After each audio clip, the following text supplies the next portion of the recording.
இவங்கெல்லாம் பார்க்கும்போது டாக் லவ்வர்ஸ்ன்ற பேரை விட டாக் சைக்கோ அப்படின்ற பேர் தான் இவங்களுக்கெல்லாம் பொருத்தமாக இருக்கும்னு சொல்ல தோணுது. நடந்த நீயா நானா எபிசோடில் டாக் லவ்வர்ஸ்ன்ற பேரில் ஒரு சாரார் ரொம்ப அபத்தமாக பேசுகிறத நம்மளால் பார்க்க முடிஞ்சது. இந்த எபிசோடை பார்க்கும்போது ரொம்பவே ஆச்சரியமாகவும் அதே சமயத்தில் ரொம்ப கோபமாக இருந்துச்சு. இந்த எலிட் பீப்புள்னு அவங்களே சொல்லிக்கிற சில ஜடங்கள் இருக்கு இல்லையா, அவங்கள ஜடங்கள்னு தான் சொல்லி ஆகணும். ஏன்னா அவங்களுக்கு டெய்லி கஷ்டப்படுற அந்த ஏழை எளிய மக்களோட வழி என்றைக்குமே புரியாது. நம்ம என்ன பண்ணாலும் அதை அவங்களுக்கு புரிய வைக்கவும் முடியாது அப்படின்றதுக்கு இந்த எபிசோடு ஒரு சிறந்த உதாரணம்.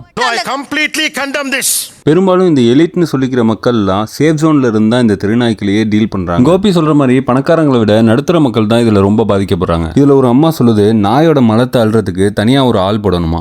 ஏன் குழந்தையா நினைச்சு சாப்பாடு போட தெரிஞ்சவங்களுக்கு அது போடுற அந்த கருமத்தை அள்ள தெரியாதா? நீங்க சோற மட்டும் போட்டுருவீங்க, ஆனா ஷிட் அள்ளுறதுக்கு இன்னொருத்த வரணுமா உனக்கு? ஏன் நீ பண்ண வேண்டியதுதானே? இறங்கி பண்ண.